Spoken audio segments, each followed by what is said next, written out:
What's going on, everyone? It's Alex here from Alex Physio. So today we're going to be going over how to apply a tensor bandage after you've had an ankle sprain. So we're going to be using our tensor bandage right here, go over some different principles and some things to be mindful of.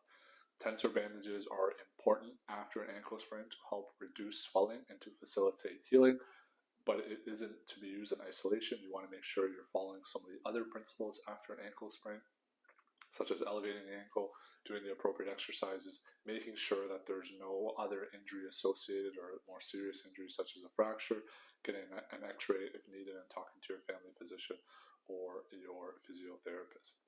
So let's get started. A couple of principles that we want to be mindful of first is when we're rolling the tensor, we don't want to roll over because we don't have as much control over the tensor versus if we roll under. So we want to start rolling under.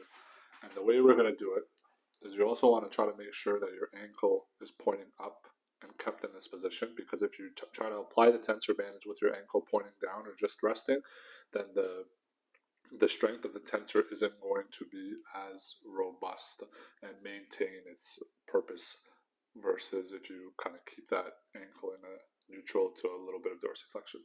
So we're going to start actually at the top of the foot and near where the toes are versus near the lower leg, because we're trying to drive the swelling up our leg so that it can go back to our heart.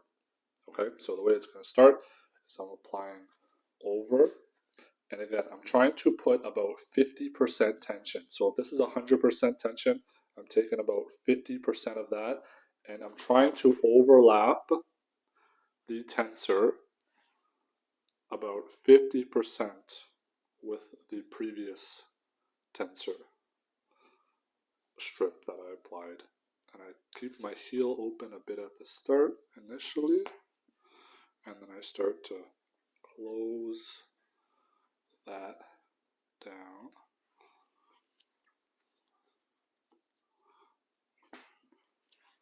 And the other thing to be mindful is you're trying to go in zigzag patterns versus applying the tensor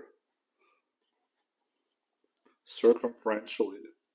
Okay, so when you apply it, you don't want to have a tourniquet effect where the tensor bandage is parallel.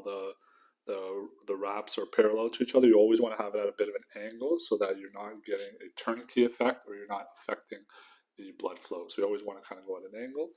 And then to finish off, some people will just loop it inside here. I find that it doesn't keep its shape, or it can fall off if you loop it in there. And then other times, some tensor bandages come with one of those teeth, the little teeth pricks.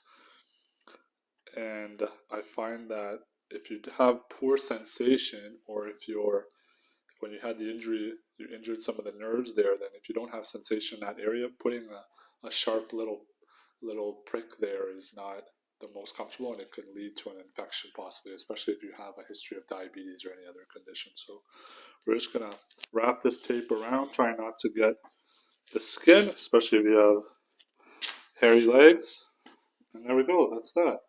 And then from here, just do a cap refill. So I squeeze my toe, make sure I get good blood flow back to know that it's not too tight. And there you have it. That's our tensor bandage wrap. If you have a tensor bandage that's a little bit longer, then obviously you can go up a little bit higher. But in my case, I finished up at around the lower leg region. So let me know if you have any questions about this. Let me know if you had an ankle injury and you've used a tensor bandage before. If there are some things that you learned, you can leave them down in the comments below. Tell me how your post-ankle sprain journey is coming along. And if you found this content valuable, please leave a like and subscribe to my channel for future videos. Thanks so much for watching, and we'll see you in the next video.